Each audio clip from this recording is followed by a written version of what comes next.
You're now listening to the Something Good Podcast Network. Please press any key to continue.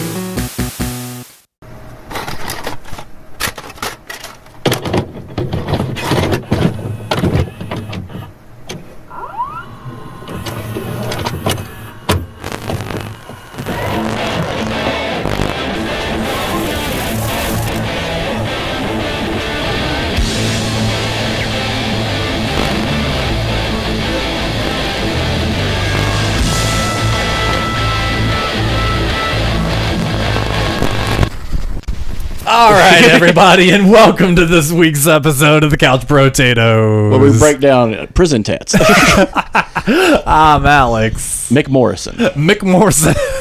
What did I call you? McGee. Moneybags McGee. Yeah. All because I had some money. And you about fucking knocked my head off my shoulders, bud. Should have bought that $8 Mew. You wouldn't have been so shitty. You could put it in your fancy bag that I found. Yes. Man, we are still fucking kicking ass when it comes to this retro and vintage collecting. Maybe not so much on my end when it comes to what I was specifically looking for, but I've got a lot of good finds though. I got a story about that a little later on after we talk about our in-person finds, because at this point I've relegated to the fact that I'm not going to find the Game Boy Pocket systems where I want to find them, which is totally fine. I just had to come to terms with that. Yeah. But ever since then, man, have we been finding some cool shit. Oh, we've had some quite little gems of not just game stuff either, like just some really cool stuff. Yeah. One of the places we went to, we actually drove up to Concord this time, and they had another one of the big retro vintage shopping mall type deals in there. And we initially went up there because there was an ad that we received, I think, at the Game Swap, of someone that had like vintage toys and comic books and stuff. So it seemed a little bigger in the photos, so I think that was maybe like the main drive, and they were kind of tucked away. It was funny because we go in, we're walking all around, we find all this different stuff, and it's just like, where the fuck is this guy? And he was like tucked away in a little corner in a little side room, and I'm like, okay, well that makes sense. The weird thing was, like, so when we went and saw him at the swap meet, he was selling nothing but video game stuff. Yeah. And his booth at the depot didn't have any of that. None. Like a couple controllers. That's about it. Yeah. But other than that, unless I'm assuming he probably just liquidated everything at that swap meet. That's probably what he did. Yeah, which is smart. Because if a smart person was there, they'd wait until everybody left, and at the tail end just bought everybody's fucking stuff. But we still got Rock Hill, we still got Spartanburg, Gaffney, we still got south of the border to go in. We hadn't really gone too south. We've exhausted almost all our northwest that we're willing to go to. Maybe a little bit of northeast, maybe is just a touch, but yeah. I mean, we've extinguished our northeast, maybe a bit of northwest we hadn't checked out, nor anything south of the border yet. So we'll have to check that out. But at that vintage mall, one of the very first booths, it had to be like between booth 1 to 5. Yeah. They had like all this really cool vintage like cameras and shit, and I was like oogling over those because I was just kind of checking out general pricing, and then Chris's eyes like a hawk points out this awesome camera bag, like good color, it's like broken in just right, it's like the just right amount of vintage, it's not falling apart. It's old Comica Minolta bag. Yes. $10 fucking sold. And I didn't want to get it too ahead of myself because, again, we were going there because we thought the guy had like a lot more games, and I had a little bit of leafy green on me, so want to make sure I could actually get something I wanted to get. So it's like I did the old lady thing. I took the bag and like lifted a few others and like stuffed it underneath so there wouldn't be another eagle-eyed Chris that noticed it right off. Like the asshole at fucking GameStop who hides all the good shit. Yes I am.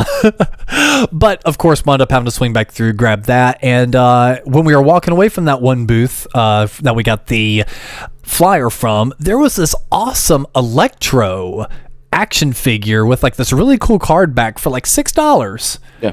So I could not pass that up either. I was like, that's going to look perfect next to the Green Goblin I got up at a Ray Shop Comic Mon store. Yeah, it's cool finding kind of like those vintage looking stuff. Yeah. It's always fun just going through these places anyway, because there are a lot of like very niche, I mean very southern niche stuff. One was the the racist flower bag sign. It was like a old mammy style. They had a mammy doll too. Yeah, they had a couple of those. There was a couple of those. Yeah, but it was an old flour sign for like baking flour. But it was that old timey minstrel show thing, and seeing that kind of stuff is kind of funny because it's out and about. Because for about 2 decades ago, that shit was everywhere in these antique places, and they all got bought out. Somebody bought them all up. I was gonna say someone either bought them all or they got shunned out of the building. People complaining too much, yada yada. So yeah, so if I could buy swastika stamps, I was gonna say when you run across the swastika stamps or the minstrel type imagery, it definitely does. It hits you a little harder. It was funny because you were like immediately just finding these things and being like, wow, and then we get Christy's attention. We're like, hey, Christy, look at this. She's like, oh my fucking god. We also found a kind of a vintage Parker Brothers game, Advanced to Boardwalk, which is a variation of the Monopoly game. Yes, explain that to us. I had never heard of it before. It's only the strip where Boardwalk is, and you're only building up that area. And I guess it's a race to the top. But we haven't broken it out yet. I think that'd be a good, Mikey and Courtney board game night.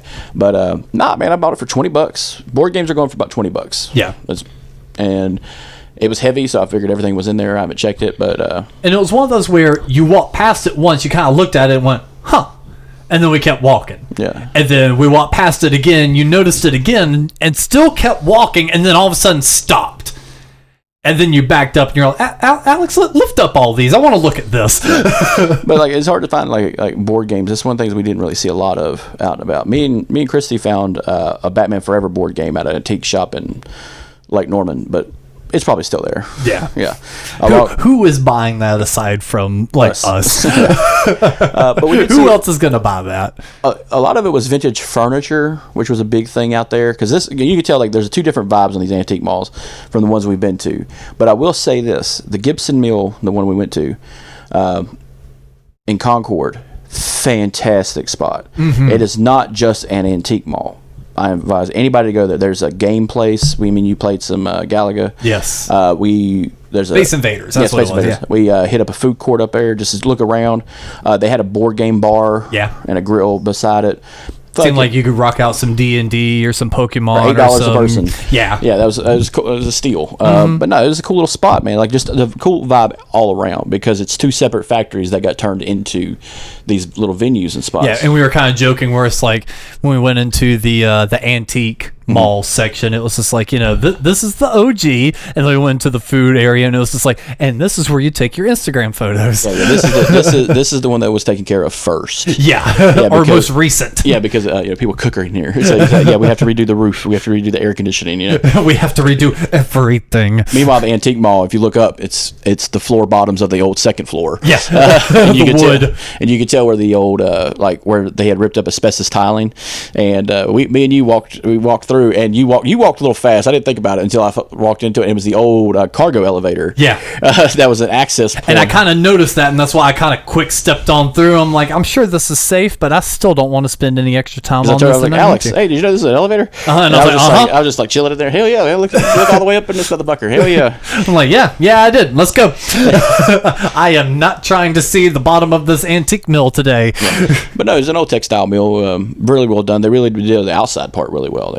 They all everything refinished outside. You couldn't tell it was an old textile mill unless you walked around back, and you kind of see how the old sidewalks were, where everything was, and much bigger on the inside than it seemed like from the outside. Yeah, it's very well done. Everything's kind of it's not like in a circular pattern, kind of like the one in Mooresville. Yeah, but this one is just spread out so different areas, and you can tell that it's an old textile mill because the way they named the areas, like the cotton area, the weaver area. These were textile mill areas where you had weavers and fabricators and everything.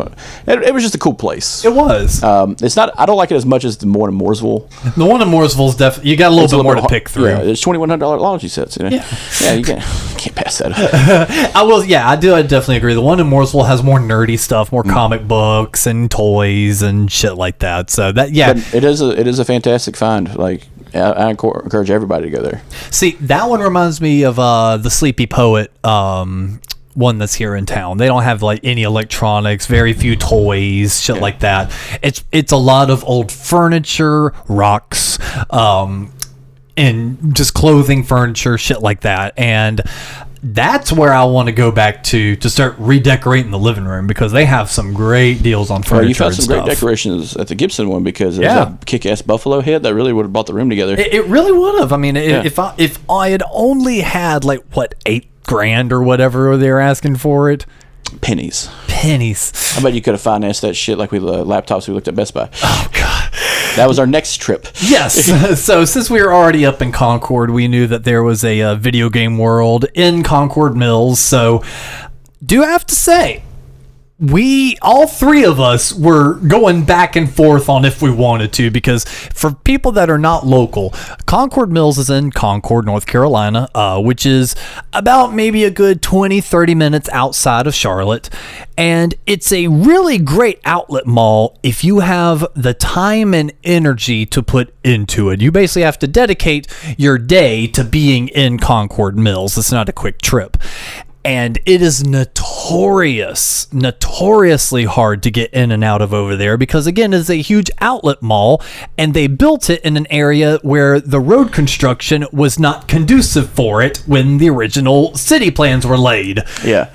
No, they built a fucking exorbitant mall beside the highway with 2 lanes on each side. So, like, that was a dumb fucking mistake. And then they expanded J. Lyles Parkway, and then they expanded Concord Boulevard, and they kept expanding, and then it's just like you're getting it became a clusterfuck. Yeah, and you're coming off 85, which is also known as 5-lane 85, 5 wide 85. So trying to shift off the fucking exit into this place was awful. But they did build this really, really massive just turn into the motherfucker. So knowing the pettiness of like the people in Concord, because the people in Concord are very different than the people in Charlotte, very different type personalities. They move at a different speed, they think at a different speed.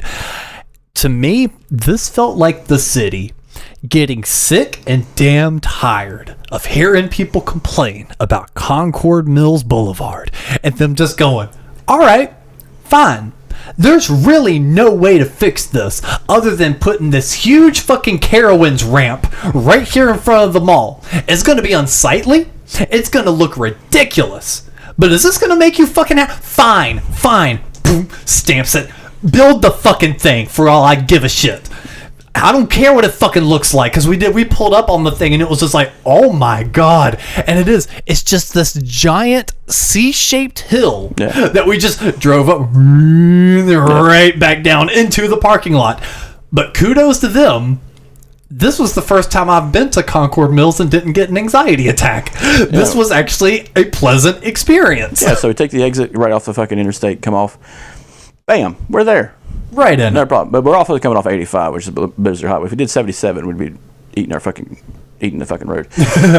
But no, we came off pretty good. We went through the Best Buy. It was the first time I've been in a Best Buy in a very long time. Kind of anemic. Other than that shitty one we went to not long ago. Yeah. Which had nothing. Mm-hmm. Like the one right down the road. Yeah. Nothing. Fuck y'all. You're in a city. You should have some stuff. Yeah. Don't be a bitch.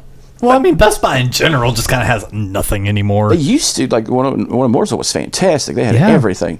But, because I was in there recently, a few months ago, and they still looked the same. They didn't change up anything. They had more gaming computers than anything but that. Right. But no, this one was actually pretty nice. They had a nice little Mac setup. They had a nice little Samsung setup. Because we were looking at laptops and computers and stuff, and it was like, oh, man. $60 a month, for a year, and that's what was killing me, because I have gotten this thing because it's like I really just at least one. I would like one arcade style machine, and they can vary anywhere between $100 to a fucking grand. And there's different ones that have like multiples built in. There's ones you can get on the wall. There's stand up, sit down, tabletop, bunch of different versions. But they had a really nice Pac-Man one, and it was tall enough to where I could justify it. I'm like, ooh, this is tall. I looked at the price, and it was like $500, $600. But then right underneath it said financing available for 12 months, $50. And I'm sitting here going, I'm like, Did they do credit checks? No, let's say with the financing. The financing is locked in at that price. That's what you're paying. Like unless you're going to like a rent-a-center or they check your credit, they determine the percentage. But no, that's flat financing through them. So and you need to lie to me, because the more you tell me that, the more I'm going to sit here going, hey man, if you want to get a credit card, Best Buy credit card or an Amazon credit card, that's on you. No, I see. That's what I say. If it's a credit card, I can't get it. That's what I'm saying. If it's a credit card, I won't be able to do it. If it's just straight financing, like layaway type deal. Yeah, straight financing. Ooh. But you take it with you. I know. That's, Hey man, start charging folks. Be like, hey, you want to come over and play my machine for $1? Help me pay it off. well, if you want to set up a little bar in your house, that's your deal. You know? Hey, you never know. Never know. Just open your door wide open. But after we finished up at GameStop, of course, we had to go into the Dick's Sporting Good. Best Buy. What did I say? GameStop. Oh, Best Buy. Yeah. Okay, went into Bass Pro. Yeah, went into the old. Actually, it was Dick's, wasn't it? No, it was Bass Pro. Dick's was on the other side. Yeah, it was on the other side. That's right. We were joking about going into Dick's. Yeah. But no, went into the Bass Pro shop. Saw some fish. Hey, yes, had to check out the fish. Had a huge ass catfish. Oh, yeah. You could tell he was well fed. I remember watching a TikTok or like Reels or something, and it was a person from Europe, and their friend took him to Bass Pro, and they're like, "What the fuck is a Bass Pro shop?" And they're going, and they see it's one of the bigger. It was one of the bigger ones in Tennessee. Mm-hmm. I think it was the one that's the pyramid, and it's just like, holy shit! And it's like a giant aquarium in there, but it's all like lake fish, and it's just like weird looking like gars and shit. He's like, fucking Christ. He's like, all these guns and fish. It's just like, yeah, that's pretty fucking awesome. And that's what you were doing too. You're like, I got enough to spend. Let's see if I can buy me a gun. Yeah, I had enough to buy a gun. I don't give a shit. I just got paid that day. I don't give a fuck. It's been a while since I bought a gun. A good old fashioned. A little bit of money was shooting a hole in your pocket. Yeah, shooting a hole right through the whole fucking thing. And it was great too, because Christy kind of like looks ahead, sees you, and then like looks at me, looks at herself. She goes, Chris is the only one that looks like he actually belongs here. And then Chris turns around and goes, trade glasses? And you gave her like your like crazy like macho man sunglasses you've got right now. And immediately, like in unison, we were like, now you belong. Hey man, who's your heroin addict friend? Yeah, I was still the only one that looks like I didn't fit. Yeah, but no, we had a pretty good time just in those two spots, and like we had broached the idea of going to Dave and Buster's because I have not been in a Dave and Buster's in a long time, but they have bowling and they have pool, so it's something to like turn the night on. That one will definitely be one to actually film and be like, tonight is people. Yeah, it'd be like, today is Dave and Buster's day. Yeah. Bring your fucking phones and your cameras, charge them, motherfuckers. Let's film a bunch of shit and make this an actual video. So yeah, that would be the fun one. But shortly after that, of course, P.S. we were on the interstate and we took an exit. And I think I still wasn't thinking we were going to Concord Mills. I think in the back of my mind, I thought we were like taking an exit to like either get gas or like go to the bathroom or some shit like that. And by the time I have the thought of, oh fuck, we actually are going to Concord Mills, Christy vocalizes, we're going to Concord Mills? And Chris is like, yeah, might as well. And it was before we saw the big turn into, so we were all still just like a little, all right, well, here we go. And then she goes, no, that's dangerous. There's a rock store there. I'm going to get lost. Yeah, it's called Earthbound. Yes. So when we finished up at Bass Pro, right at that time, Earthbound was coming up around the corner. We were joking. We was like, all right, we're going to drop you off here. We're going to go down the video game world. Yeah, we only checked out like a handful of stuff at that Earthbound. She mainly did her shopping there. Yeah. But me and you boogied on down to video game world. And I will say, that one and the other mall one we went to, where was it at? Is it Carolina Mall? Carolina Place Mall. Had the same kind of vibe, you know. Yeah. When it's its own store, it's different. You know, it feels better like when it's its own store. I'd agree. I think. But everything was a little bit more well displayed, I will say that. Yeah. We go in there and like for some reason all these video game worlds have like a stuffed animal section. Yeah. And it's always a Squishmallow things. I was like, okay, there is a niche, and there's a lot of like anime like desktop figures or bookshelf figures, and that is something I'm not interested in. But it is fascinating about some of the stuff that is like price, design, and what they're actually made out of, because it's not made out of regular plastic. It's made of plasticine, which is a harder material. But But yeah, some really cool shit going in there. Oh yeah. With the game selection wasn't as big as Video Game World and Huntersville, because Huntersville was really packed. Yeah. But that one's still the best one. Yeah, for game selection. Yeah. Funkos obviously everywhere. But they had the retro Super Nintendo. Yeah. The Retrocon. Yeah. Retrocon. No, which end is it? The Retron. Yeah. Yeah. Yeah, so they had the Super Nintendo Retron, and they also had the regular NES Retron. And the regular NES Retron was only like what, $25 or something like 25. that. I should have just grabbed that because I'm going to go buy it again. I'm going to go there and buy that one eventually because it's just best to have. Yeah, just to have it. The top loader. It's yeah, you were trying to talk me into getting it hard, and I was just like, but I have a working Nintendo. I don't need that. I need the one you're technically buying is the one I need. But they had two different versions. They had a cool like old school one. For the NES versions, they had a full old school one, and they had this cool like 80s blue, purple, two-tone neon. Yeah, it looked cool as shit. Yeah, it was kind of like the color scheme of the Friday the 13th game. Yeah, it's got that weird neon purple, and it looked really cool for like what they're trying to sell. Yeah, it looked great. Yeah, but no, I bought a black and gray Super Nintendo. Fucking looks awesome. We took it out of the box when we got home. Looked great. Yeah, the Retron one, yeah. And then I looked down. They had regular consoles, or they had 3 Xbox Series X. They had the Slim and 2 regulars. Here's what I didn't understand. So they had a Slim for $149.99, so $150. But they had the big one for $139.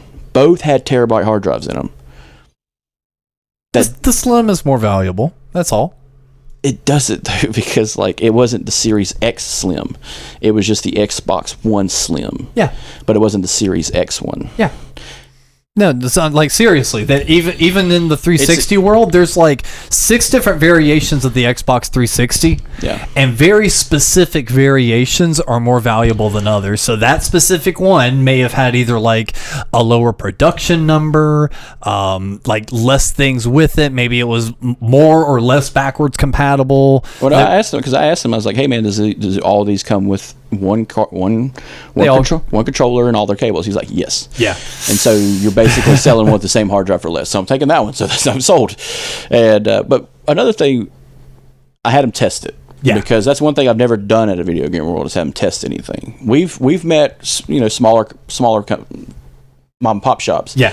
That will do that. And I was getting kind of wary of the guy because he kept bringing out cords that didn't work. And that's when I was like, we're going to be here for a minute. Yeah. Because I don't trust you motherfuckers now.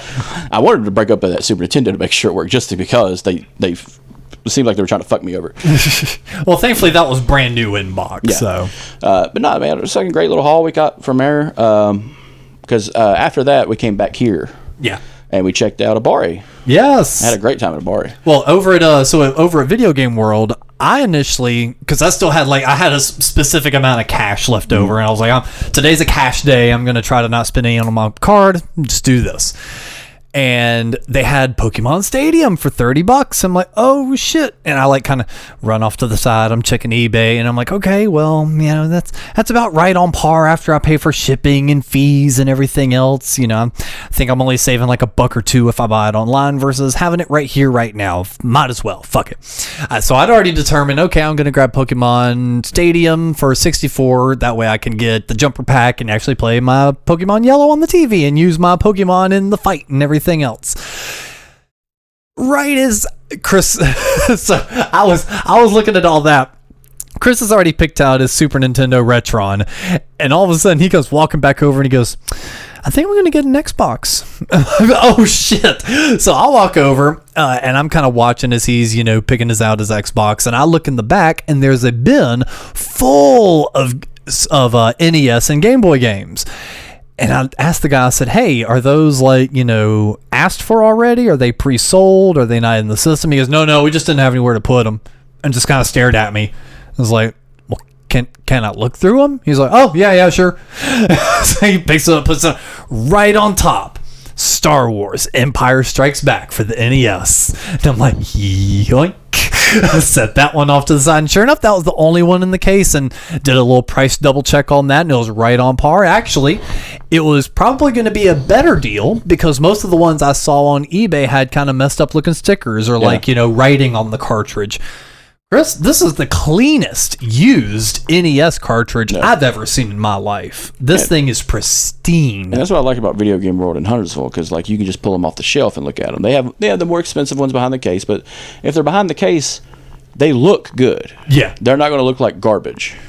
They've been clean, they've been taken care of. But like the ones on the shelf, they're okay. Mm-hmm. And there's nothing on the shelf I don't think above like $15. No. Even the box ones, even the ones in box. Because that's another thing I didn't notice that this one didn't have any in-box games. So they did. So there was one section I told you about that we just didn't walk back over to, and I said, oh, they got a bunch of other old shit in the case. They had some sealed Nintendo 64 games, a few NES. I didn't see any sealed Super Nintendo. Yeah, that's what I'm talking about. I didn't see none of those. But I saw some sealed Nintendo and some sealed Nintendo 64 stuff at least. But we could always go back to that Pokemon place and drop like $400 on 2 Pokemon games.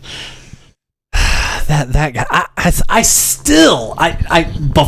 I do want to go back in there, but I want to get those fucking games off eBay and walk in there and be like, you can sell them to them. That's what I was gonna do. Fucking buy them off eBay. Walk in there and be like, how much you want to give me for this? Since they're so fucking rare, bro. Yeah. Here they are, right in front of you. In fact, here's the one you don't have. Yeah, you could probably go on some Japan eBay site and fucking just buy both of them.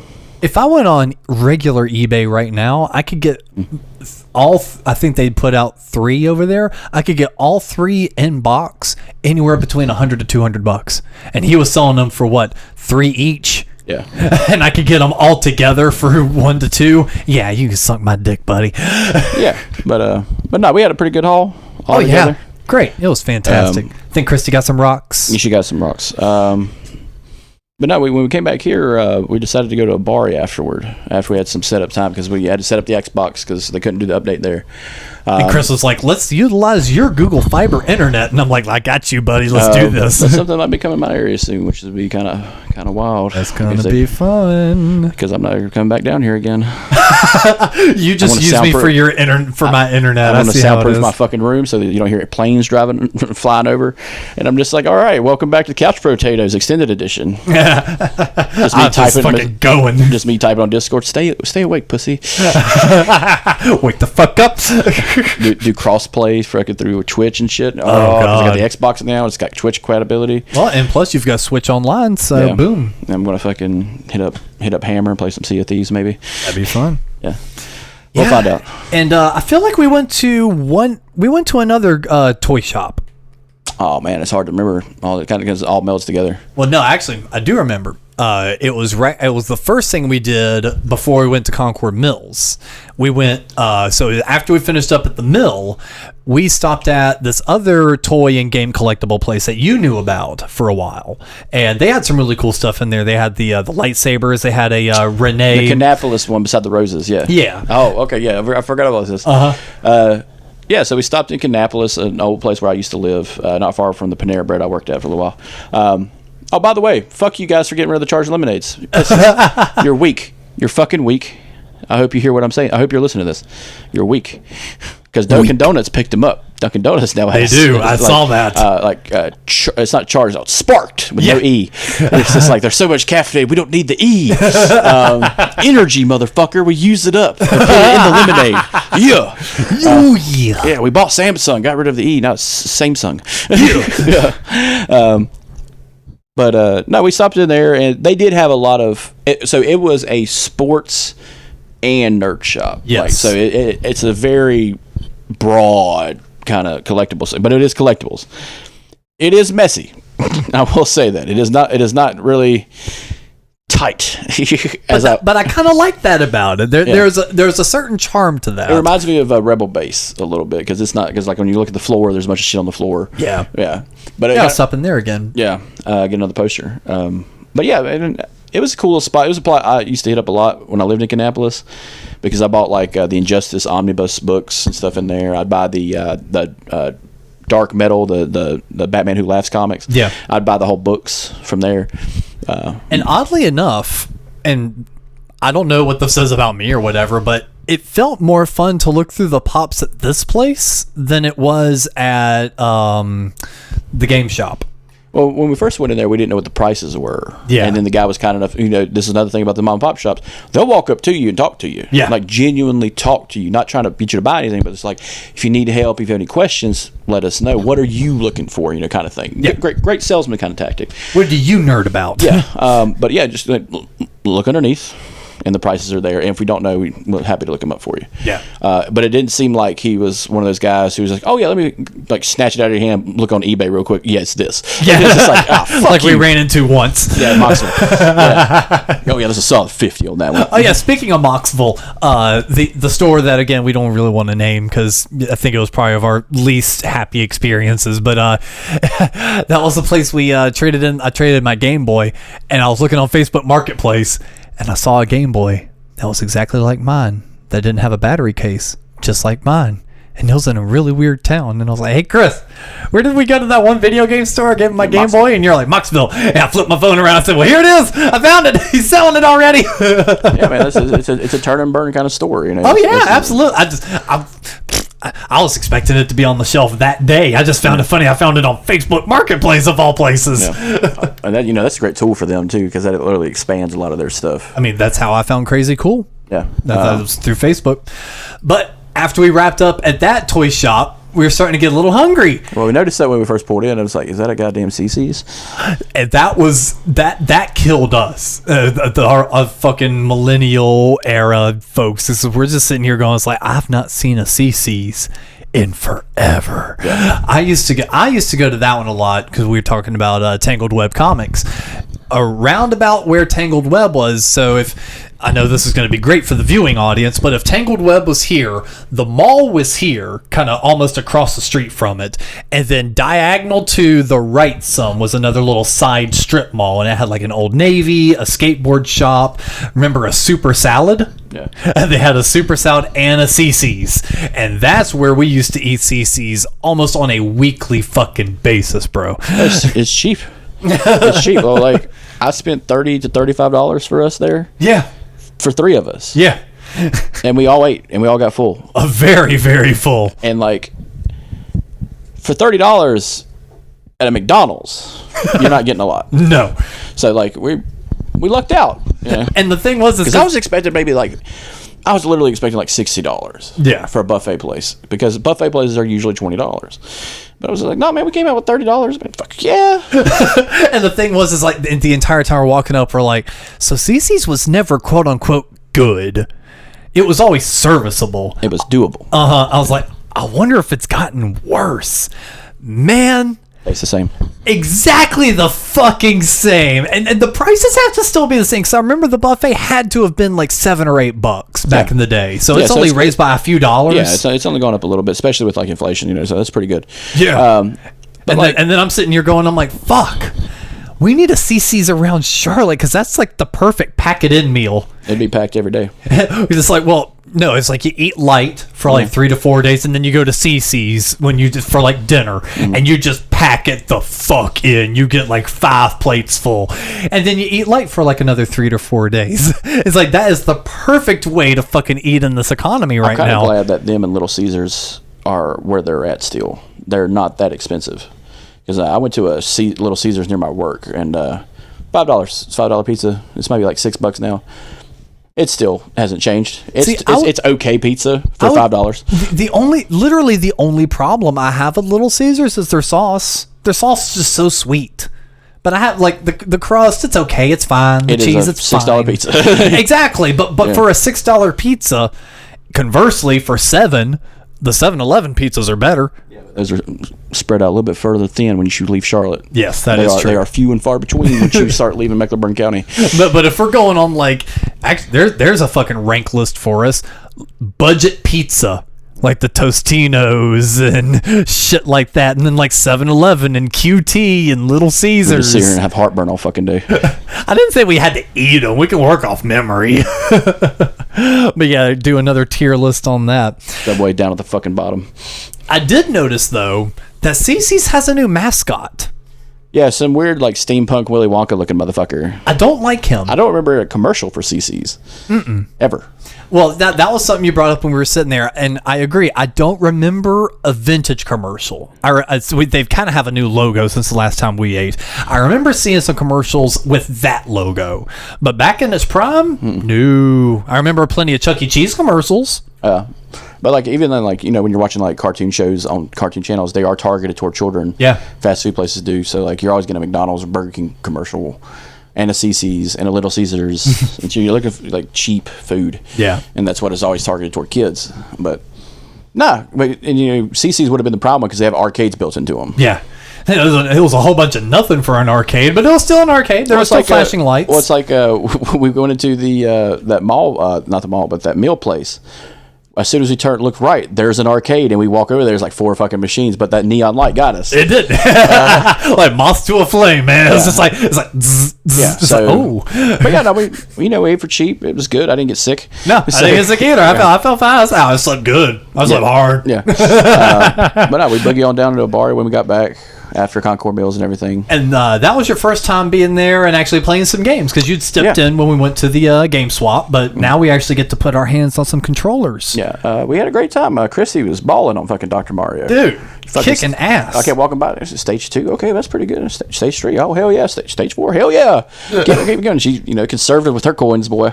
Well, because Christy and I both found out by accident there was a good handful of free play machines. Yeah, like 3 or 4 free plays. Yeah. It was Galaga, Dr. Mario, and Frogger, I think, was free play too. And I forget what the other one was free play. I think they had a Pac-Man and a Mrs. Pac-Man, so one of them. Miss Pac-Man was free play. But yeah, we hit all those cool vintage pinball machines. Me and Christy knocked out some House of the Dead.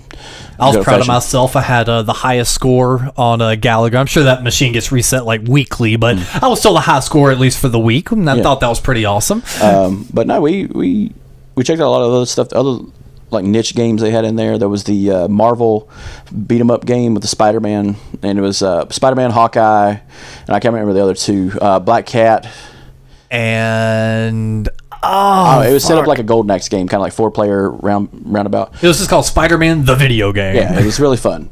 Namor, Ton of fun. Namor was the 4th one. Tons of fun. Yeah, and then that one ate up most of my quarters because every time you died, if you just put in another coin, you got to continue again and choose a new character if you want to. Yeah, so it was just like, you've died. I'm like, oh shit, ding. Let's go. Yeah, but there's quite a few of those games in there too, the 4-person games, which is fantastic because we just knocked out a 2-person Mario Wii U game, and that was confusing enough. I can imagine just the 4-person beat 'em up, because a lot of those 4-person beat 'em up games are friendly fire on. Yeah. So like you can actually punch someone in the face, like one of your people, and it's just like, fuck, this game's hard. And then we also did Simpsons co-op. That one I liked a little better because the animations where if you tried to press too hard or press too fast, your character would mess up. I don't know if you noticed that.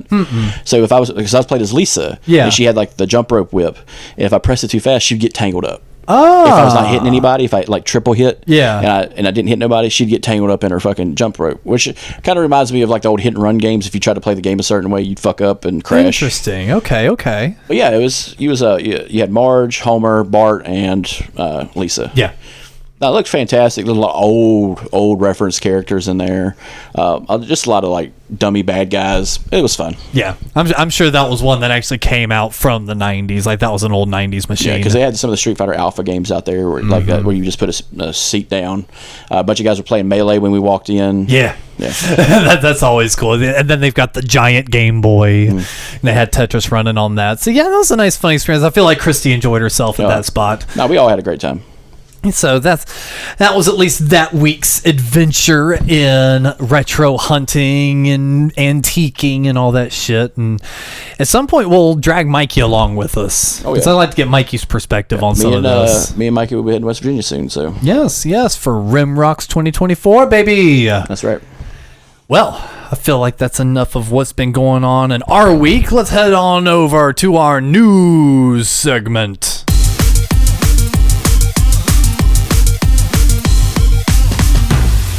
Hot off the presses, the Garfield movie is a flop. Oh, what Garfield movie? You didn't know about that? I didn't know there was a Garfield movie. Yeah, there was a new CGI Garfield movie where Garfield is voiced by Chris Pratt. And apparently, it is not good in the slightest. Not even for a kids' movie level. And that seems to be kind of the ongoing problem with like kids' movies today. Is like, for instance, would you say that Up is a kids' movie? After the first 20 minutes, yeah. Would you say that The Incredibles is a kids' movie? It's the best Fantastic Four movie ever made, yes. But it's a kids' movie. Yeah. But yet, we as an adult can still find things to enjoy in the movie, and that's what makes it a good family movie. Garfield doesn't even appeal to the brain rot generation. Like, there's not much for the adult audience to hold on to story-wise, because it's just all over the place. It's old.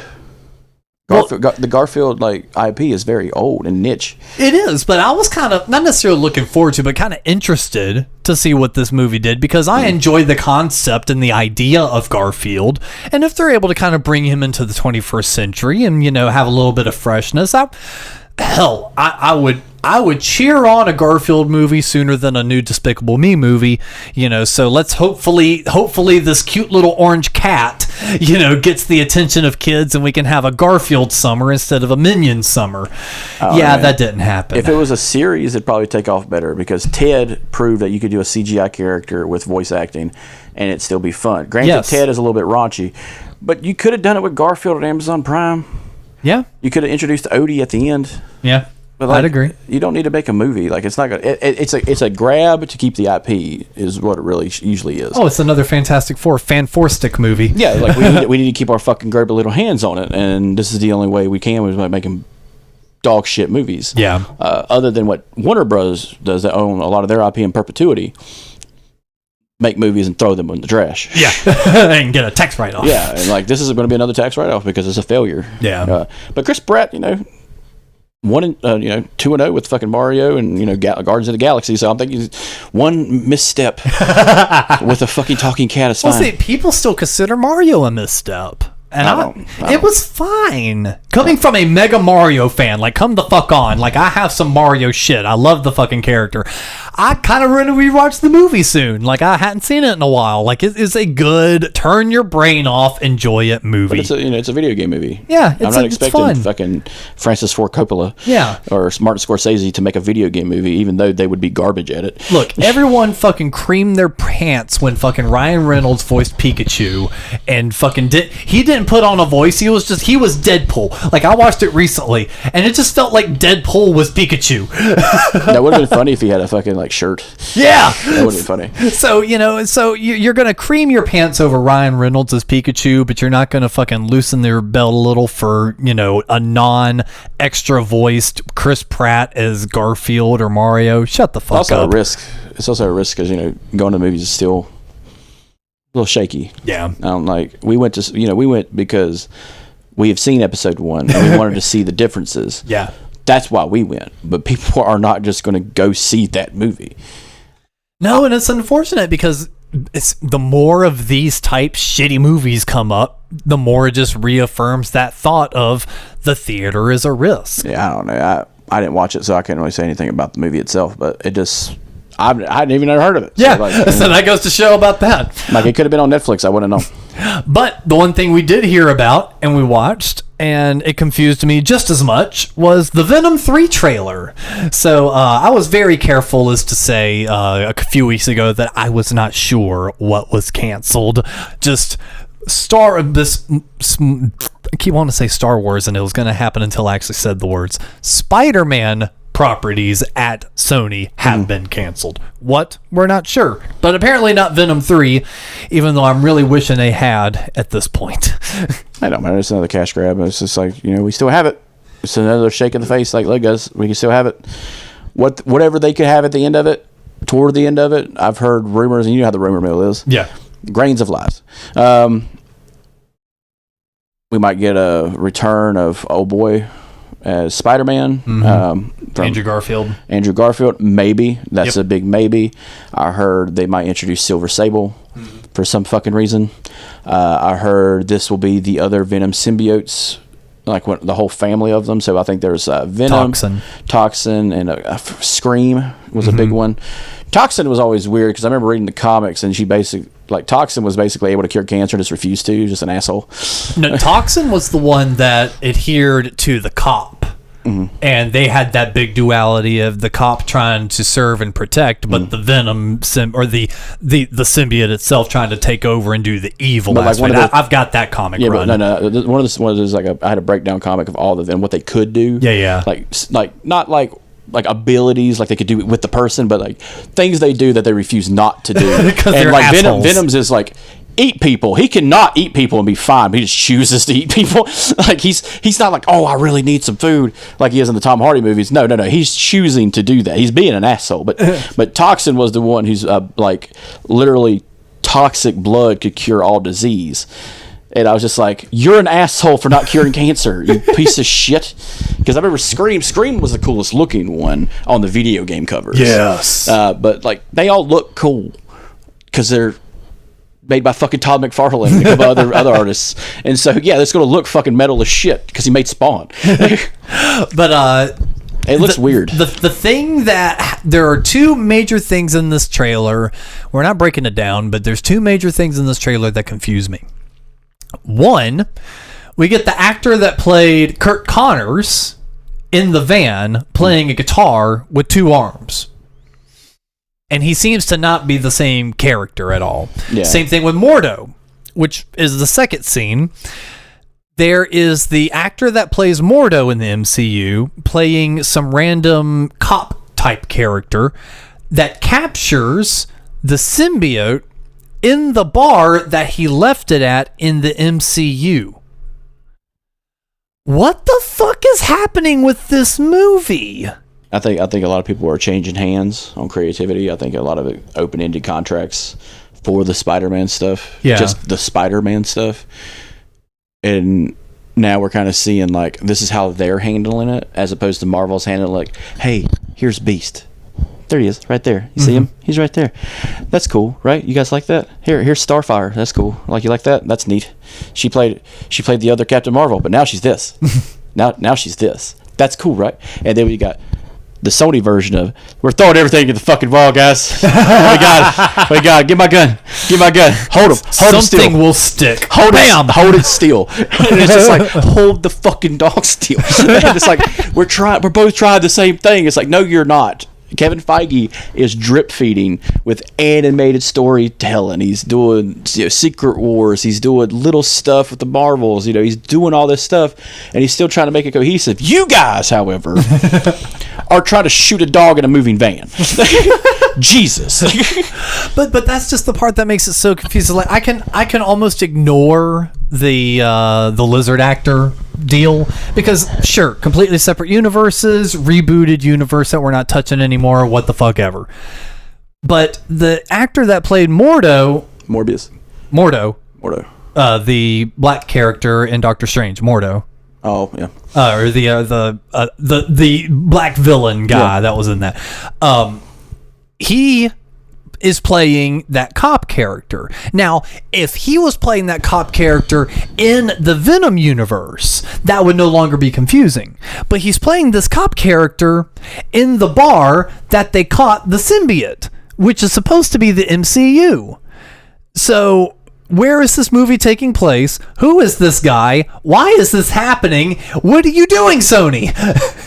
And you brought up some of the what ifs.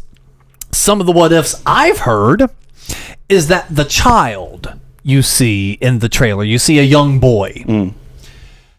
That the crux of this movie starts with since the Venom symbiote saw Peter Parker on the TV and had the whole that guy scene, that when Eddie gets zapped back to his universe, the symbiote is still vibrating on trying to find the aura and try to find Peter as he can regularly in the comics. That leads Eddie to the doorstep of a 10-year-old Peter Parker. Fuck it. Who cares? And that the whole tug back and forth is that the symbiote is like, let's kill the child. And then Eddie's like, we're not killing a kid. He's like, but you know who he becomes. Kind of like the would you kill baby Hitler thing. Yeah. But it's baby Peter. Have they said that's Peter Parker? It's the rumor mill. Okay. It's not like a young Carnage. It's the whole, is Silver Sable going to be in it? Is Toxin going to be in it? Is all of that falls under that same category, is that the kid you see in the trailer is actually a young Peter Parker, and that the symbiote is drawn to kill the child. The only problem I have with this is, with this being released and Craven kind of falling off the radar altogether. Yeah, where the fuck is that movie? They're probably going to throw it away. I got a feeling Deadpool's going to be bad. Because of this, because of shit like this. When you have two companies that own IPs that work together, that have to work together to be a more cohesive story, when you start adding more people in it, okay, it's kind of hard to tell an Avengers story when you add an X-Men in, and it's like, where are the other fucking X-Men? Like, it doesn't make a lot of sense, okay? But I'll let it go. I'll let it the fuck go. Deadpool, that was all Ryan Reynolds pulling that out of his ass and really forcing people. He forced a lot of hands to make that movie. Oh yeah, everybody forgets that sometimes. Good for him, though. It was fantastic. It was a fun movie. Deadpool 2 was almost as good. Like, it was a little weird, but it was fun. You got Cable in the motherfucker. That was cool. Hell yeah. You got Matt Damon and Alan Tudyk doing a fucking weird cameo talking about wet wipes for some fucking reason. That's hilarious. But with this, I feel like with Venom coming out and the Marvel stuff coming out and Deadpool kind of in the dead center, I think it's going to be garbage, man. Interesting. So I don't want it to be. So we can use that as a pivot point, because we have gotten a new little mini trailer, and if you do the nerd frame by frame, shot by shot shit, back and to the left. Yes. You actually do see in the background that the Juggernaut is going to be in this movie, but not the one we had in Deadpool 1. The X-Men United. It's going to be the X-Men United. I'm the Juggernaut, bitch! Yeah. And we've gotten a little bit more confirmation that Elektra is going to be in the film, because in a couple scenes in the background of, like, between, like, TVA agents' legs and stuff, you can see, like, very toned legs with specific boots, and then in another shot you see, like, an elbow popping out that's got, like, certain armbands on. So because previously we knew that Deathstrike was going to be in it, Toad, Azazel, which is like the red version of Nightcrawler, and basically Professor X's sister will be the main villain. That's what we got before, and this is just like a little trickle in. Yeah. And but interesting that you say that. So one thing to clarify, though, so Deadpool is no longer kind of a separate studio having to work with each other. Deadpool is now fully 100% Disney Marvel. So that one is one where Ryan has been working very closely with Feige on, because Feige, if you've been kind of reading between the lines, is kind of relying on this film working. Like, he's kind of putting all the eggs in the basket of going, let's try and make this work, Deadpool. Like, you're the reason, for this to be the thing. So I have a little bit of confidence that this actually might be a good thing. That's what I'm worried about, though. For me, it's a negative. If it's your last shot kind of thing.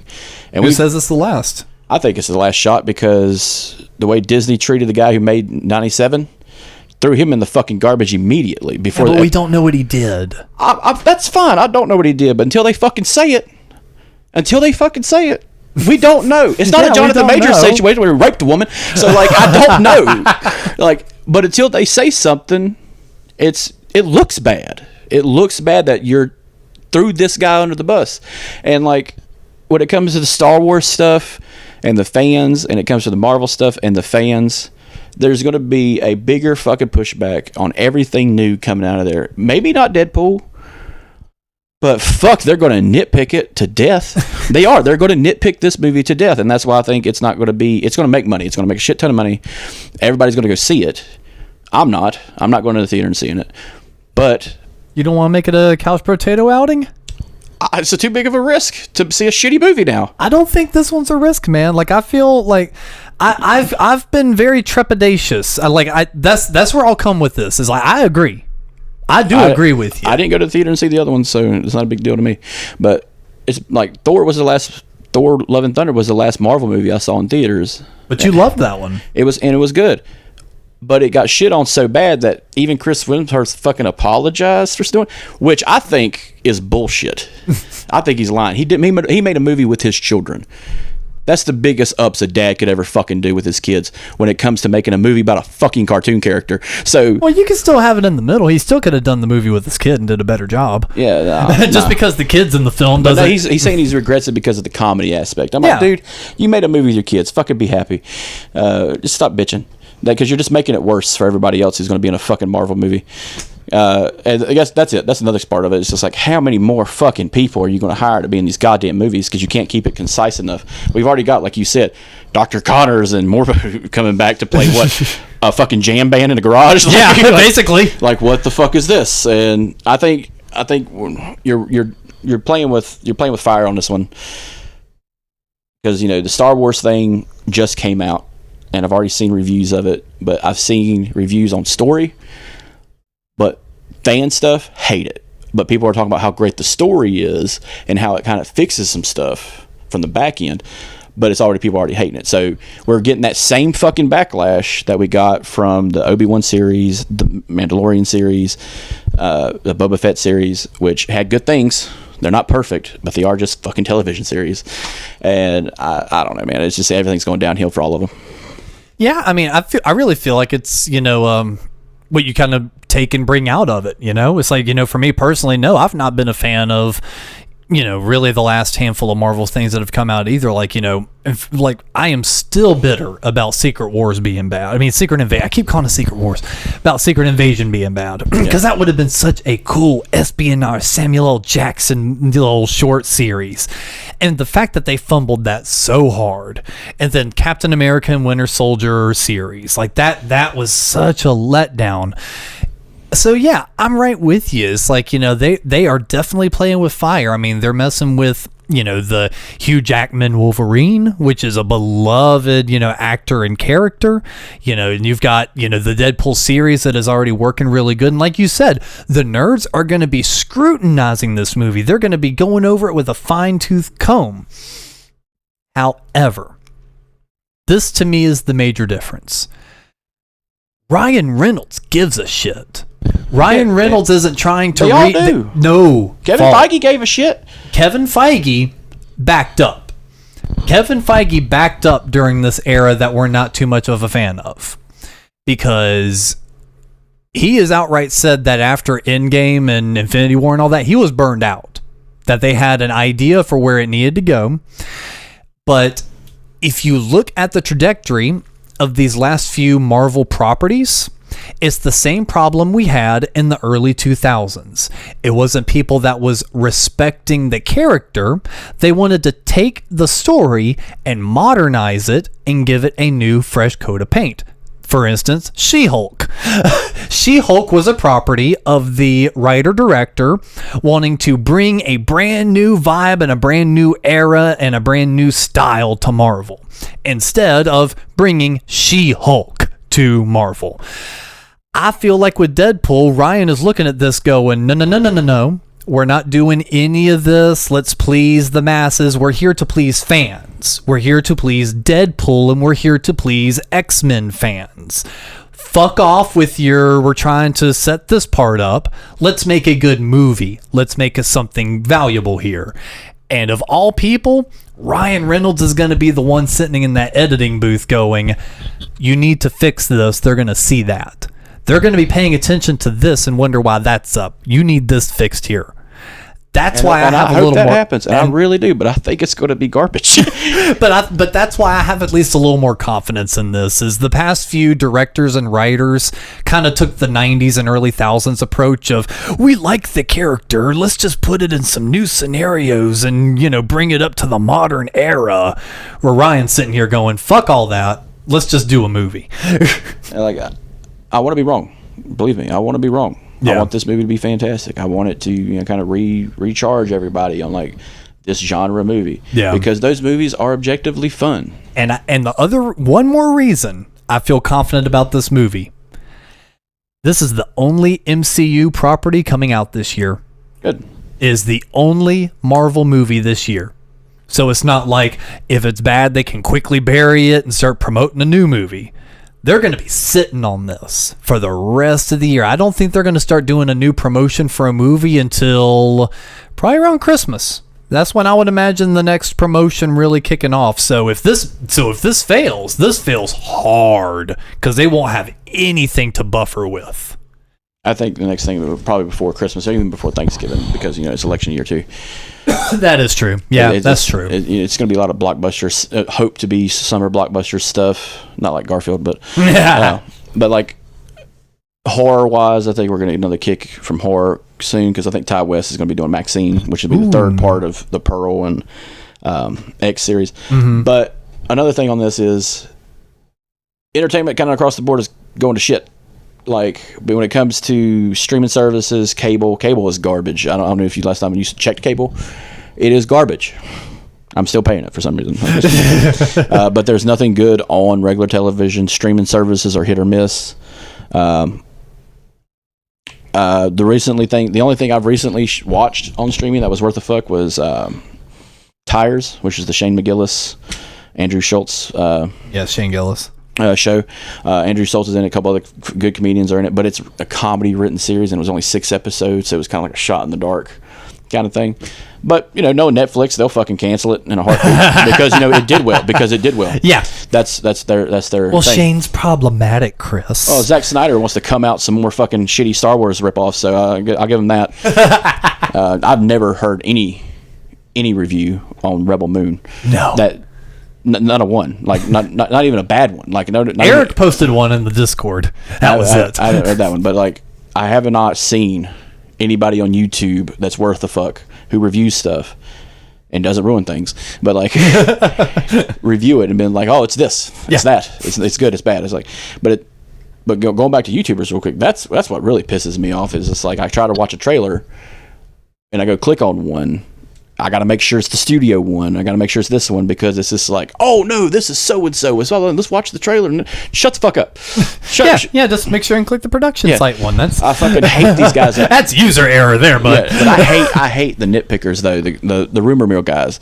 Like New Rockstars is fun, but god damn, what some shots in the dark he's taken over the years. And he admits to it. Yeah, but like fucking Jesus. No, like Mr. Sunday movies, they did the same, and Mr. Sunday movies, at least they're funny. But I'll defend my New Rockstars all day. I love those guys. But yeah, I hope it's good. That's all I can say. And maybe it'll be half as good as Craven when it comes out. Yeah, it's never coming out.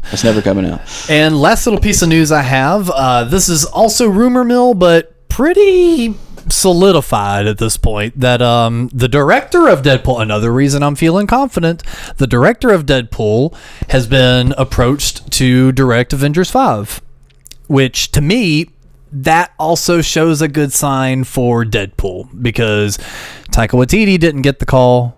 None of these other directors got the call, but this guy did. And he's no slouch. He's even got Stranger Things under his belt too. So, that is something to kind of look at. Yeah, he did like all the Naughty Museum movies. He did those. He did that one with Hugh Jackman, Real Steel, the boxing movie. Yep, it was alright. It's like Rock'em Sock'em Robots, the movie.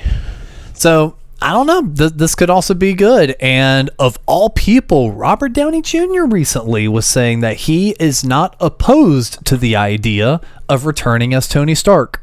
Yeah. Okay. What would you, other than just okay, what would you think of that? I don't know, man. You did such a great job killing him.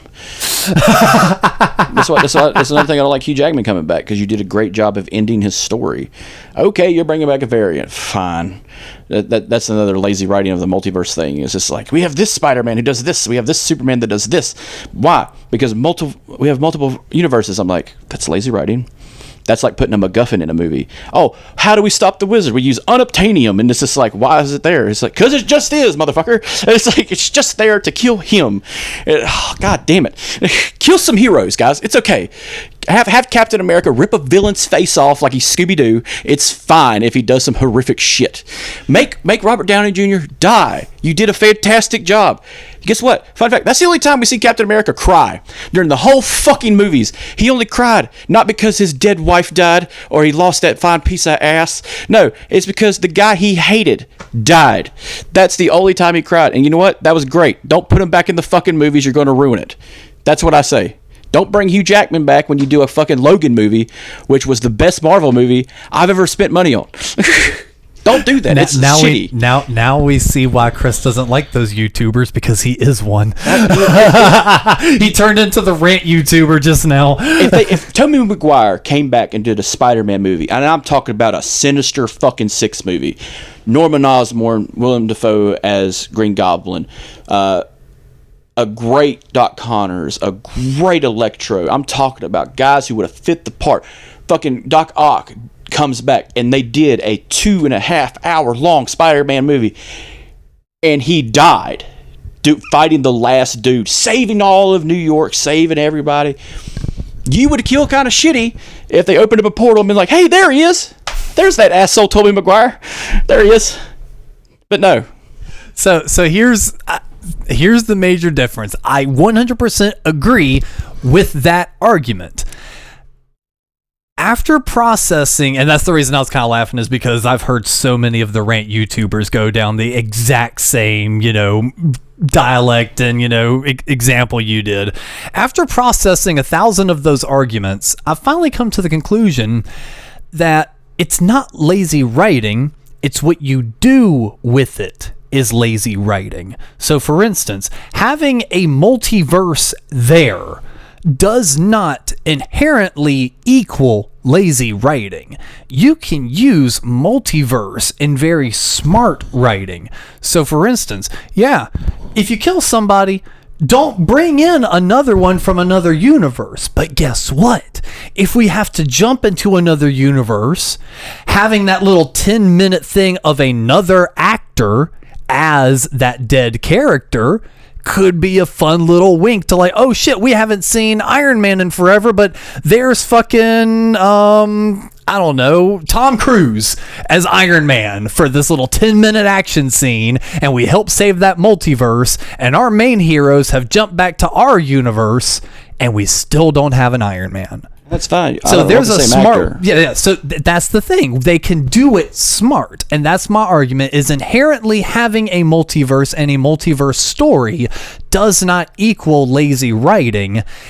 Reusing an actor is the lazy part. That's when you're cheapening your emotional hit. So I would actually be okay if we did get Iron Man back. I don't want Robert Downey Jr. back. And I don't either, but I also don't want that back. The problem I have with a multiverse storyline, and this goes for DC, twice for DC, is you make it confusing for the average watcher. Because Marvel, that became their problem after Phase 2.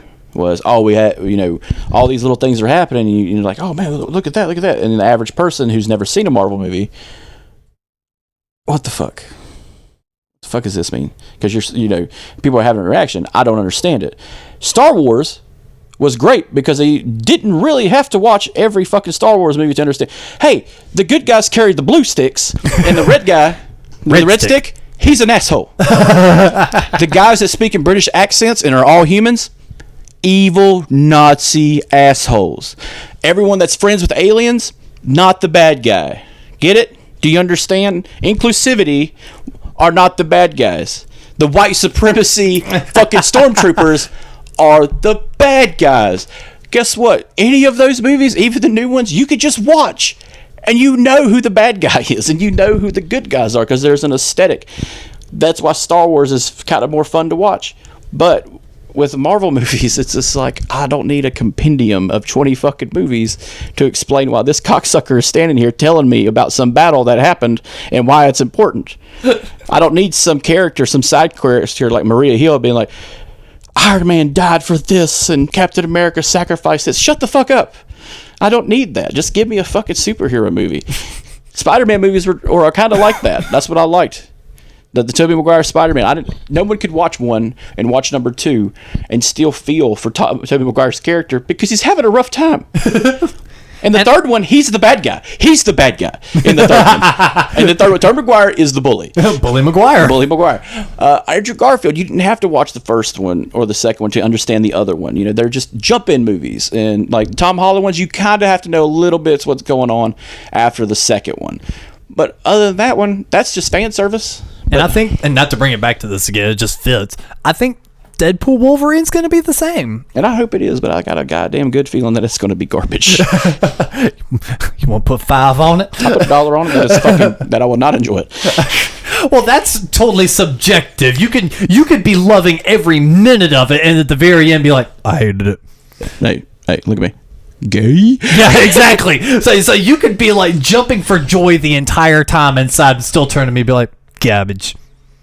I didn't get so hard. I'm not putting $1 on you. Sorry, it wasn't good enough. I didn't stick my dick in the Wolverine bucket. So no, I'm not taking that dollar bet because that's purely a subjective versus lying to me. Think I would lie for $1? Think I'm cheap, you piece of shit? I think you've done... I'm Moneybags McGee, motherfucker. I think you've done more for less. 75 cents and 75 cents, Alex. All right, enough of our bullshit. Let's move on over to some nutty bullshit. You want to talk about a fucking train wreck? You want to talk about goddamn nightmare of a movie? It's time to talk about Batman and Robin. What are you talking about? It was fantastic. It was better than that Danzig movie. That's later.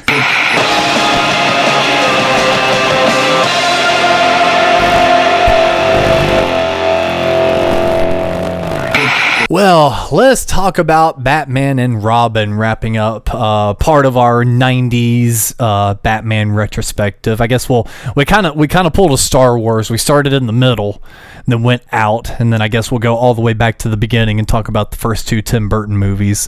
Because we did... Tim, I will say this. Tim, if you're listening, I hope you are, you deserve to lose it. Because after watching Batman Returns, yeah, that's a fucking horror show, not for children. Yeah, I don't know what possessed us to watch it in this order, but we did. We watched Batman and Robin, and immediately after, we were like, let's watch Batman Returns. Fuck it, why not? Holy fuck, bro. Yeah, it's disgusting.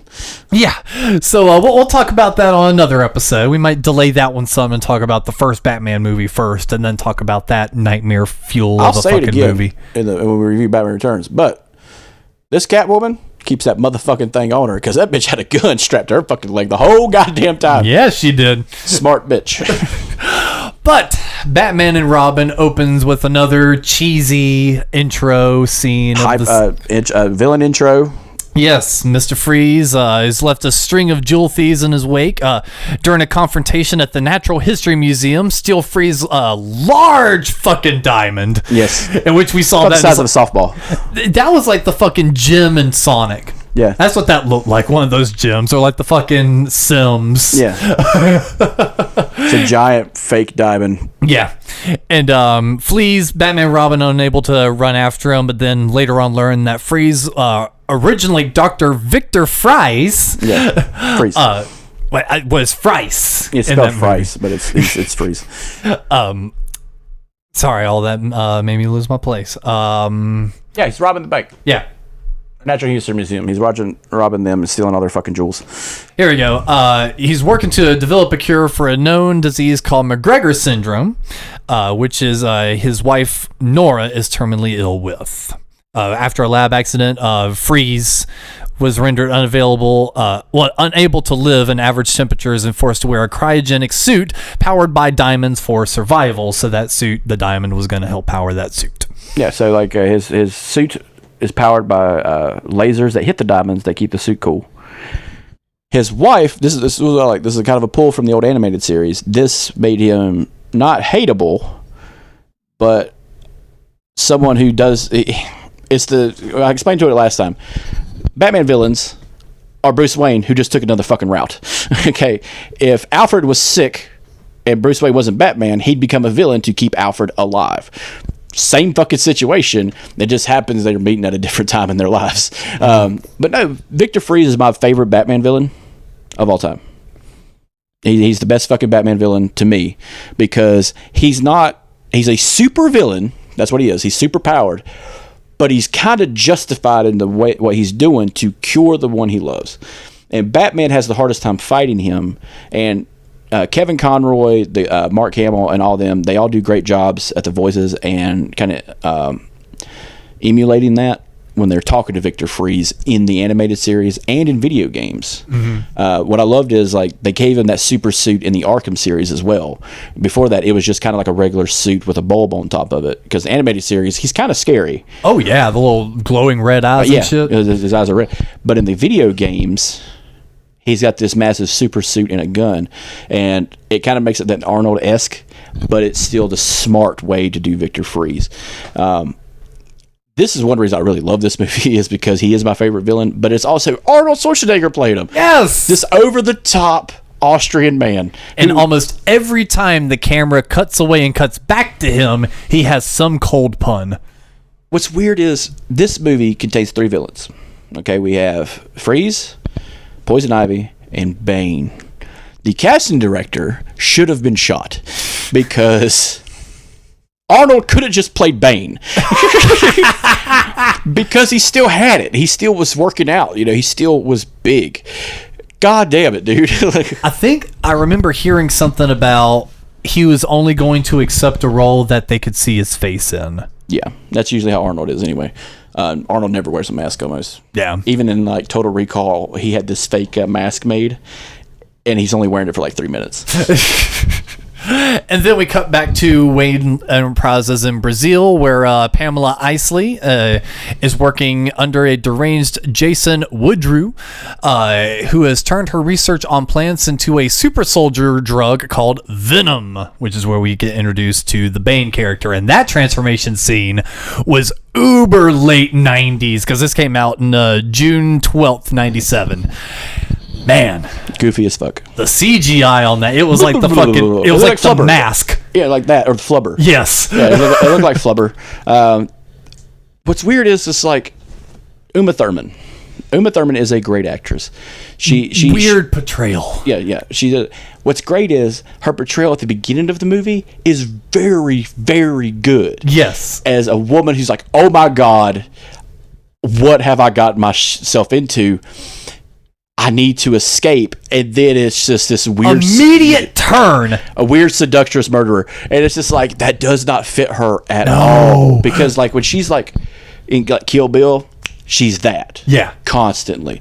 When she's in any other movie, she is that, she has that arc and she keeps it. This one, I'm over here scared as shit, female scientist, oh my God, into I'm going to murder every man with my pussy. And it's just like, get the fuck out of here. And it's very over the top, like all Batman movies. Yep.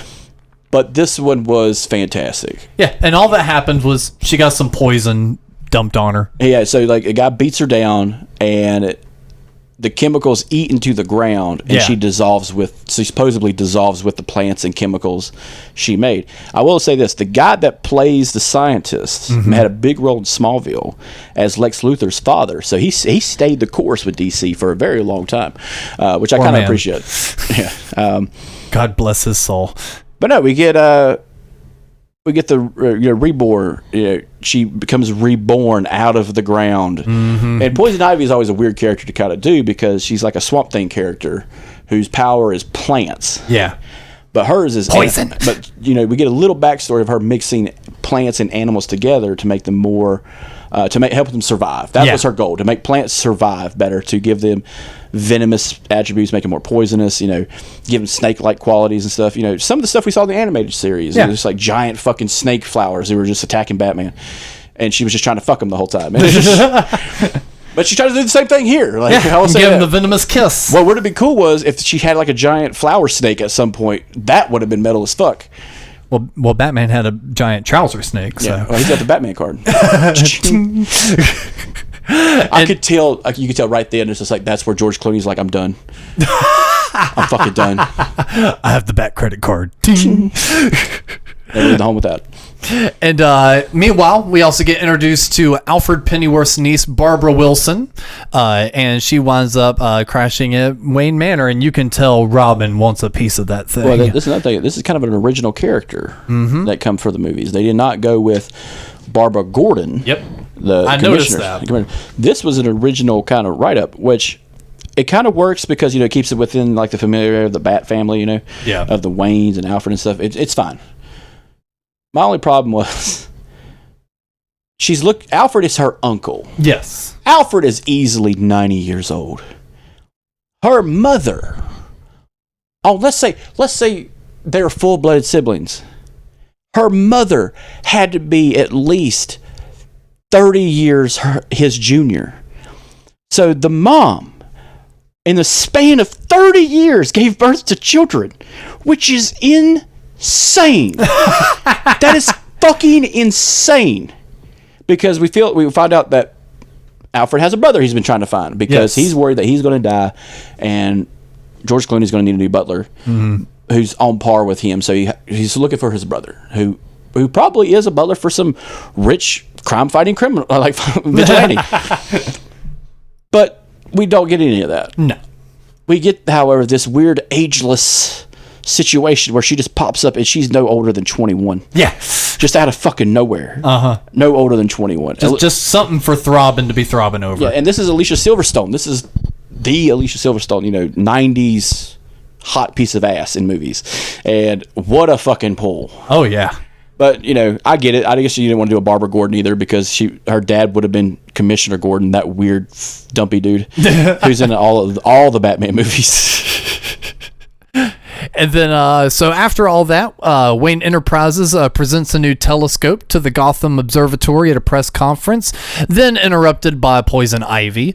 She proposes a project that would help the environment, but Bruce does decline the offer, knowing it would result in genocide. Because Bruce Wayne isn't a fucking idiot. No. Batman and Robin then decide to lure Freeze out of the Wayne out. They lure Wayne out. Freeze out using the Wayne family diamonds and present them at a Wayne Enterprises charity event. Buy a piece of ass charity. Yes. Which is like the go-to evil charity event in movies, because it says spend the night with Miss Universe, or it's always those in movies and TV. It's just if you want to get every piece of shit in a room together, let's just sell off some women. Yep. And of course Ivy's there trying to fucking kiss Bruce and Dick. The way she pops up, all right, she's in an ape suit. Yeah, respect. Because that's a heavy hot fucking suit.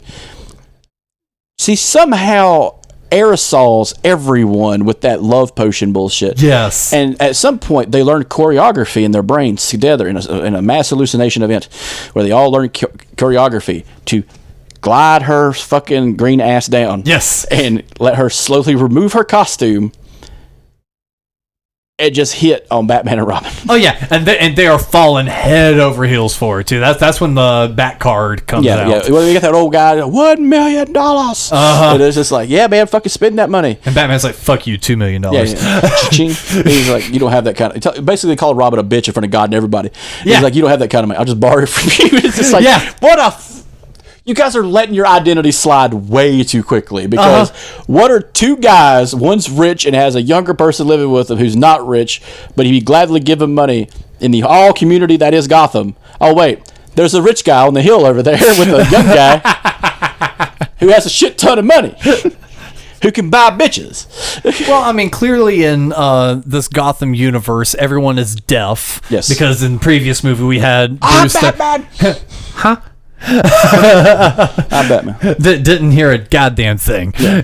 But what I love about this one is not only is the puns, the puns make this movie. Victor Freeze escaping the first time with the rocket ship. Oh God, is Adam West prime Batman bullshit. Tim Burton would have been like, no, I'm not doing that. That looks stupid. Fuck you. But I will have Penguin fly on a helicopter made out of a stick. Yeah. And a really weird duck. Yeah. But it is this Adam West level bullshit Batman TV series kind of, where he shoots a rocket and he tells Batman, in all the puns, I'm not going to do all the puns, your heart will freeze and break. And it's just like, that is some Arnold level shit. That is some Predator level shit. And remember, his suit has wings. Yes. That threw me the fuck off. Oh, because you were watching. I was watching you watch. I'm like, hey, this motherfucker's got wings. And I was like, bullshit. And I was like, God damn. I was trying to remember with the black and red yin yang symbol that's covered in blood. That was cool. That was cool. But this was like, what the fuck? Oh man, that was badass. Iron Man before Iron Man. But Robin somehow beats that fucking rocket. Yep. Kicks off, and they surf down. They surf down to stop him, and I'm like, dude, I want you to look at the CGI. I was watching your face because the CGI is garbage. Garbage.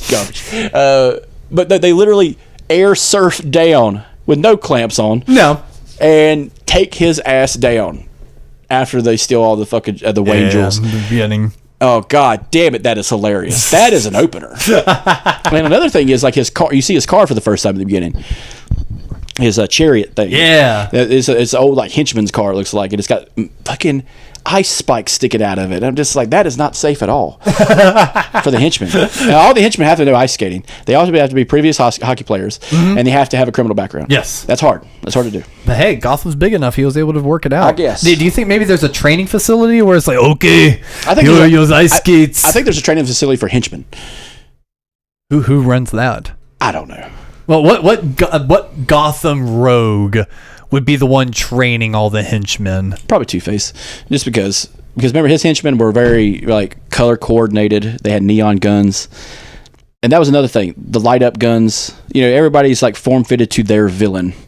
Like I remember in the Batman comics and some of the shows, especially Justice League, there was a bar where all the henchmen hung out in the Justice League series because they go there and they see Mark Hamill's Trickster there.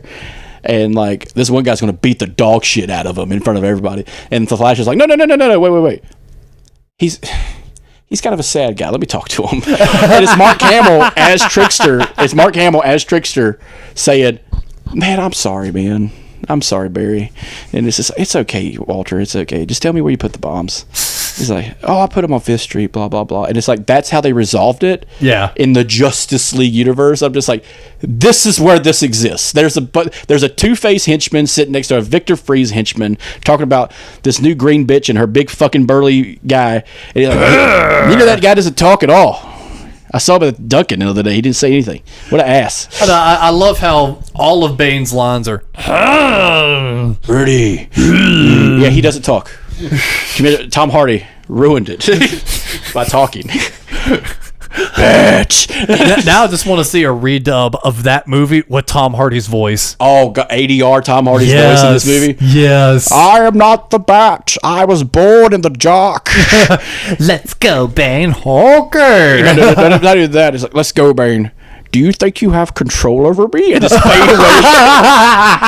Just fade away. Does this make you have power over me? That weird intimidating scene he does where he puts his hand on that dude's neck. It's like, holy shit, this will be fun. It's right up here with Bully McGuire. I have a new project on the back burner. We got to ADR all of Bane's lines. But no, like, so they capture this. They use this to capture Freeze. Mm-hmm. And this is where we get Arkham for kind of the first time. Yes. Other than the end of Batman Forever, where we get Arkham just for like a few 5 minutes. Yeah. But no, we get Arkham in full regalia in this one, which I love. It's this really scary fucking Transylvania-looking place. It's a mental asylum. Yeah. Okay. I found my place. Yeah. And as soon as they wind up really showing off the place, that's when Ivy was able to escape, and she busts out Mr. Freeze. So now we've got the 3 villain team up. We got the 2 muscle men and the tiny little vegan girl. Yeah.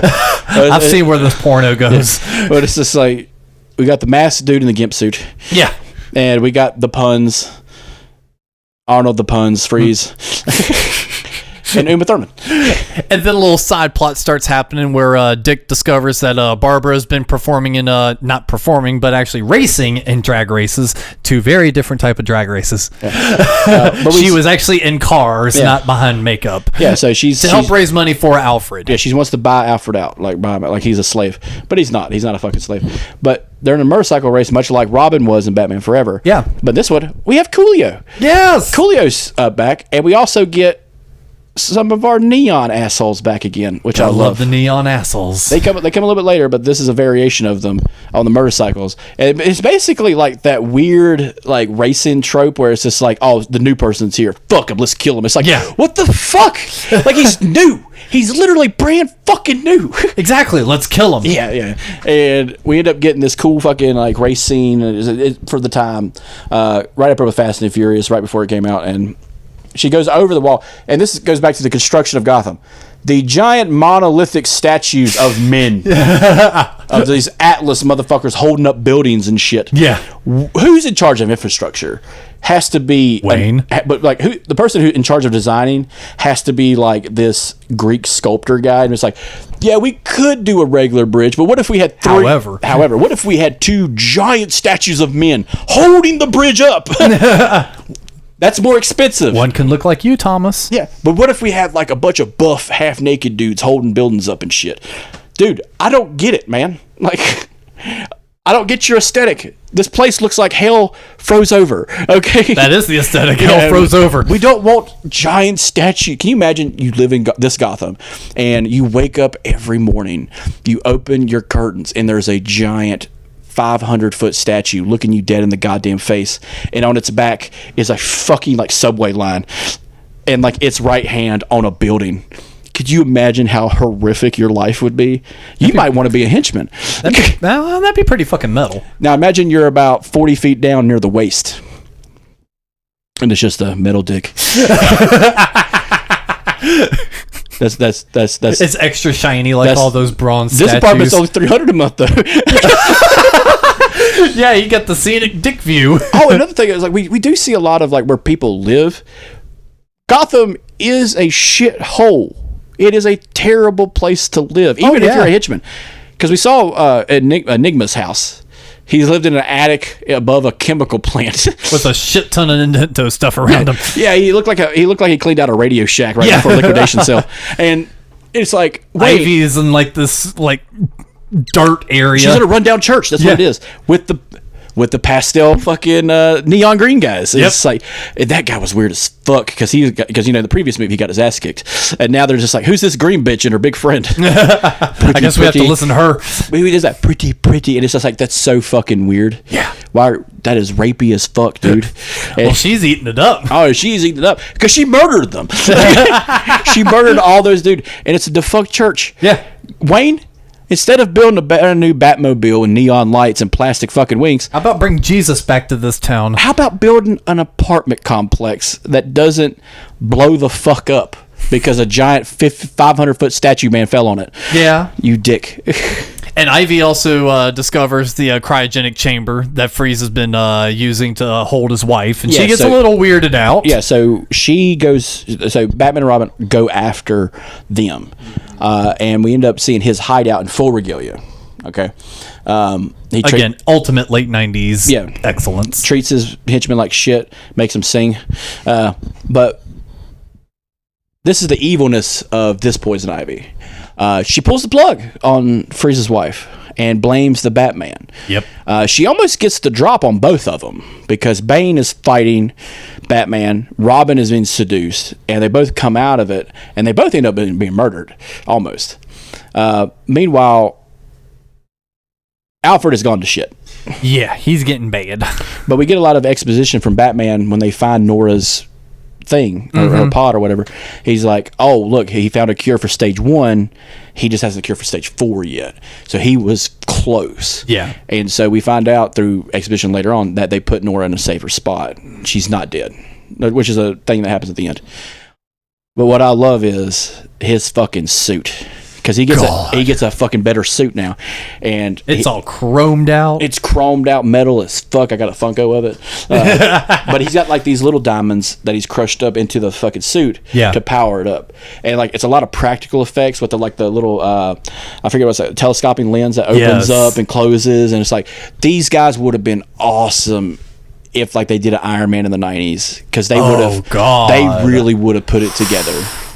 I mean, they kind of did that with the first Iron Man. There was still a lot of practical with that. There's a lot of practical. There's a lot of CGI that really holds it together, especially when he's putting like the gauntlets and stuff on. Yeah. And then by 2, it's fucking magnificent because it's seamless. But I can imagine like back then, the old Iron Man suit would have been like the first bulky one would have looked bulky like that. Oh yeah. And like a lot of neon lights and shit. But yeah, so they kind of regroup. During this whole thing, but there's a problem. There's a rift between Batman and Robin. Yeah, it's been slowly building since the last movie. because time has passed, and Batman still doesn't trust Robin to go out on his own. Quit treating me like a boy.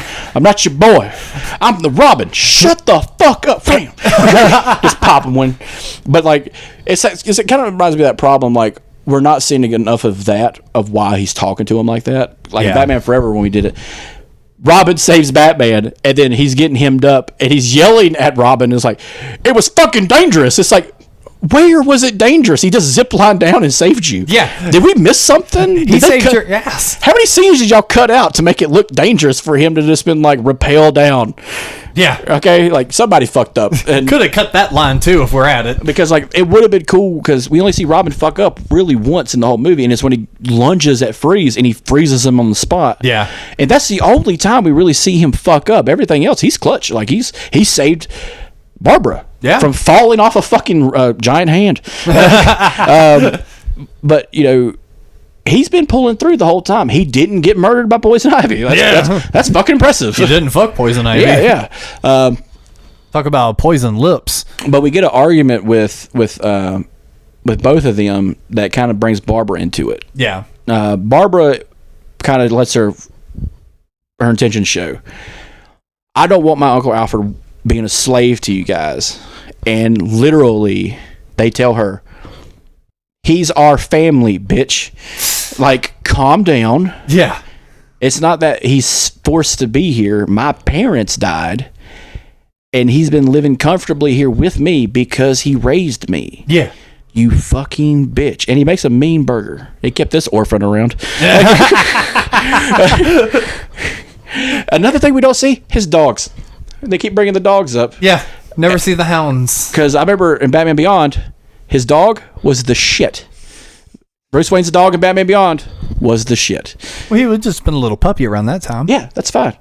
But the dogs that came before, hounds. It's the hounds, though. And around this time is also when Barbara discovers the Batcave. Yeah, so she looks at the disc that was made for her uncle overseas, and we realize that it's all just program stuff that he had in place for his niece. Because Alfred thinks ahead. Alfred's not dumb. Alfred is the key player in this whole goddamn series. And Alfred made her a goddamn bat suit. That was cool as shit. Yeah. I will say, go back to like the beginning of the movie. The logo intro, was cool as fuck. It was the Batman intro with the Robin embossed on it. That looked cool as fuck. Yeah. That was marketing up the ass. Oh, of course. That was right up there with the Ben Affleck Batman in the scratch of the S in the middle for the Justice League movie, and just like that was smart. That was really fucking smart of you guys.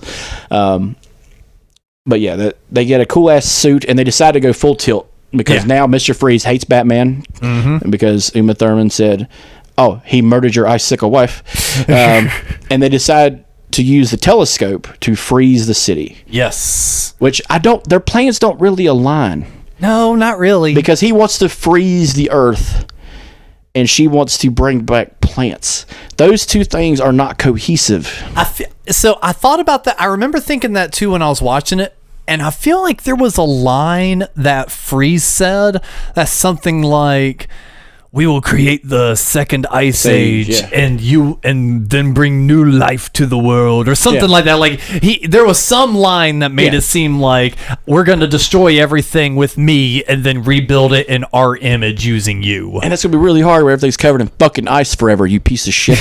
Well, I would assume he might, kind of, lessen things up a little bit, global warming is a new thing. Well, we already got the fucking ridiculous sing-along of him trying to get his henchmen to sing to sing. We'll do the fucking I am Mr. White Christmas, I'm Mr. Snow. Do you think this has power over me? I was born in this. Bane's off in the corner. Snow. Pain. I was born in the tundra. You merely adopted it. I would have loved that fight scene. This Bane and fucking Mr. Freeze, because they would have held it their own. Well, see, this is why we need an actual DC multiverse. That way we can get Tom Hardy Bane versus Arnold Mr. Freeze. Catwoman murdered him with bat guns. Mr. Freeze is still alive. We can go back to a certain spot. Just portal that motherfucker right out. Yeah. But yeah, so we get this big fight scene, and what I love is like, so Uma Thurman has the drop on Batman and Robin constantly. Batgirl, who doesn't play that game, fucks her shit up. Oh yeah, starts kicking her fucking ass immediately. Bane, however, has to deal with Robin and Batgirl or Batwoman in this situation, and it's kind of comic-y how it goes out. They end up pulling the things out of it, and he turns, and it's the comic-y flubber thing, and he turns back into a little man. Yeah. And it's he doesn't have his Venom anymore. Yeah, I know, but like, what the fuck? That was weird as shit. Meanwhile, Batman's getting his ass whooped by fucking Mr. Freeze. He's just kicking the dog shit out of him. But I told you to cool it. So their plan was, which was a Wayne Tech item, was going to direct sunlight anywhere in the world where it needed, just in case to stop famine. The good intention, Bruce Wayne. Freeze used it to make that telescope into a giant fucking ice ray. And they're going to try to reverse it with the giant telescope, but Freeze destroys it. He collapses it. There's no way to do it. But then Wayne's like, hey, wait, I have this giant sundial in the sky that can do whatever the fuck I want. Oh, yeah. Yeah. Barbara, out the gate, figures that shit out. Clicky, clicky, clicky. Got it. Turns that screen upside down. Figures it out. Bam, we got a giant heat ray hitting Gotham. And it's just woof, woof, woof, woof. And that was a kind of a cool effect. It was. It was the same effect they used in, I think, Diamonds Are Forever in the James Bond movie, where they had, because it's the same plot.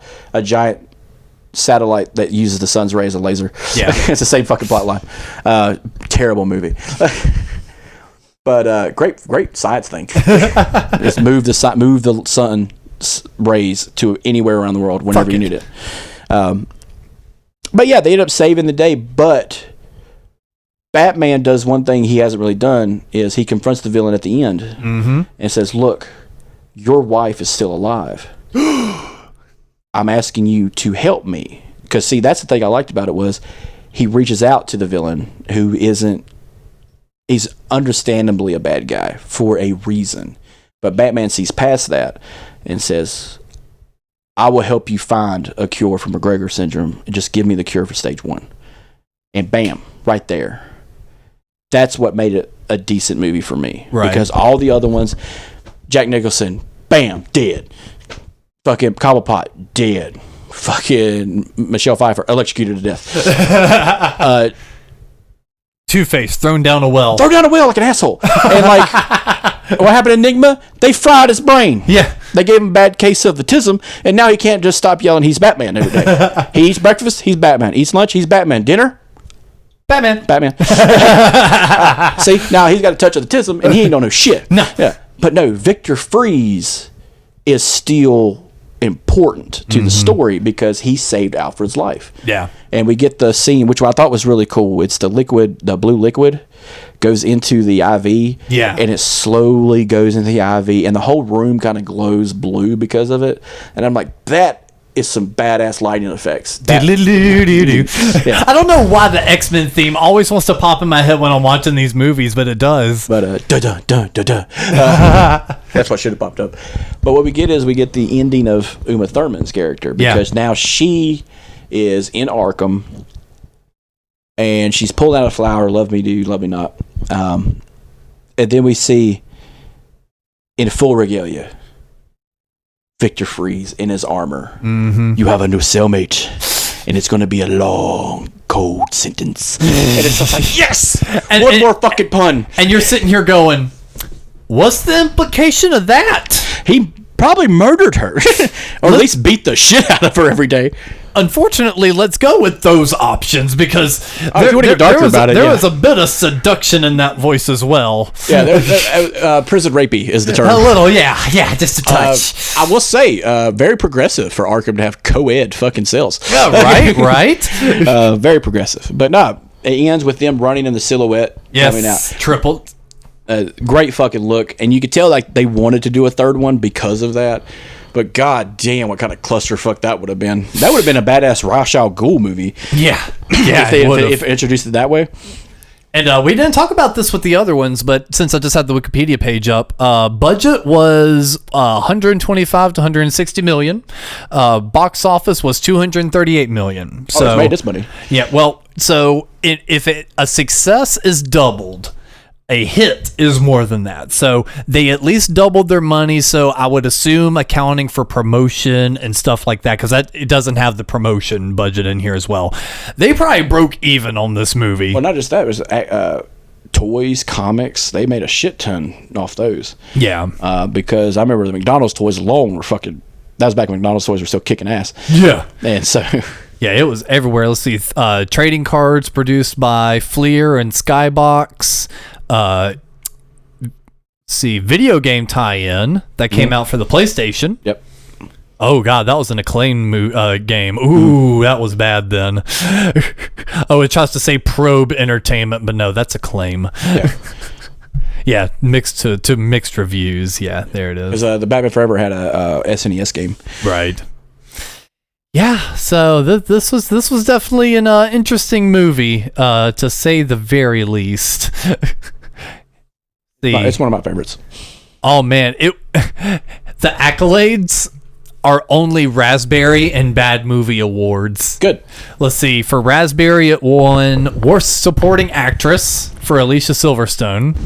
And then for the Stinkers Bad Movie Awards, it won for Worst Picture, Worst Screenplay, Worst Director, and Worst Supporting Actress, again for Alicia Silverstone. Damn. That's not the first time that's happened in DC, because what's her name? Halle Berry got a Razzie for Catwoman, but got Best Actress for Monsters Ball in the same year. So one last little final thing here. You were talking about they wanted to do a sequel, but they just never did. So during the filming of Batman and Robin, Warner Brothers was impressed with the dailies, which prompted them to immediately hire Schumacher to return and direct the fifth film. He was going to call it Batman Unchained, and it featured the Scarecrow as the main villain, who through his fear toxin would resurrect the Joker in hallucination scenes. Harley Quinn would appear as a supporting character, written as the Joker's daughter. Schumacher approached Nicolas Cage to portray the Scarecrow while he was filming Face Off, and Courtney Love was considered for Harley Quinn. Connolly, O'Donnell, Silverstone, and Coolio were all set to reprise their roles as Batman, Robin, Batgirl, and Scarecrow. It was hoped that the villains from the previous films would make cameo appearances in hallucinations caused by Scarecrow, including Jack Nicholson reprising his role as Joker.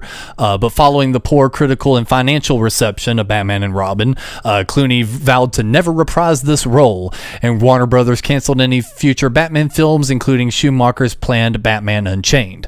In a 2012 interview with Access Hollywood, Chris O'Donnell claimed that a spin-off centered around the character of Robin was planned, but due to the scrapped Batman and Robin sequel, it was also canceled. And one other little side note, George Clooney joked, "Joe Schumacher told me we never made another Batman film because Batman was gay." In 2006, Clooney said in an interview with Barbara Walters that the Batman and Robin, when he played Batman, he played him as gay. "I was in a rubber suit and I had rubber nipples. I could have played Batman straight, but I made him gay." Walters then asked, "George, is Batman gay?" To which he responded, "No, but I made him gay." That's fantastic.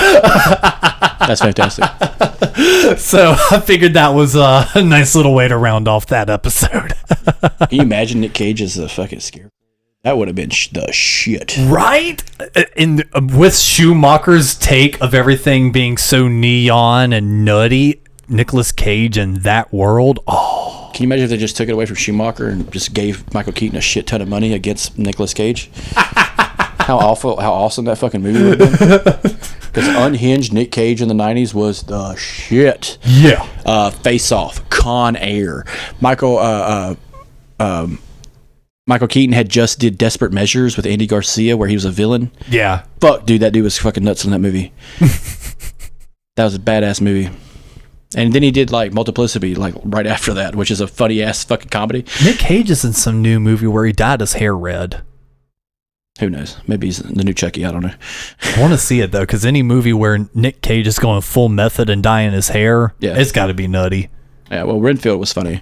Yeah, it was weird. It was funny. But yeah, him going full tilt boogie, fucking being nuts. Oh yeah, shit. I would love to see him in a Tarantino film. just like die in a Tarantino film, but like over the top, kind of like the diner scene in Pulp Fiction. I'm surprised he hasn't been in a Tarantino film. Yeah, paths never crossed. That's interesting. Good pull. Yeah. Good pull. But for this episode of the Couch Potatoes, I do have to say, make sure to click that link in the episode description if you want to check out Fistful of Quarters, our YouTube show where we're doing gameplay. We're doing a little bit more Super Mario World. We did a little Super Mario Bros. U. I'll be doing a little Ultimate Spider-Man. Yeah! Get a little stone cold up in here. And yeah, we've got a ton of great stuff coming out. And we've also got our merch store with all the different shows with their own little pieces of merchandise for History We Forgot, Cryptic Conspiracy Cult, the Couch Potatoes, this fucking guy, something good for you, all that good shit, man. Just go ahead and head on over there, grab you a little something if you like what you hear, and of course give us a little rating on Apple, Spotify, YouTube, wherever you seem to be listening to this. It does help, and I don't ask that often, so now I'm asking again. But Chris, do you have any sort of final thoughts for us? Fuck you, Tim Burton. And fuck you, Joe Schumacher. And fuck you, Dante. I was gonna say it if you didn't. You've been listening to the Something Good Network. If you liked what you heard, you can follow us on Instagram, and check out the other great shows on the network. Link is in the episode description.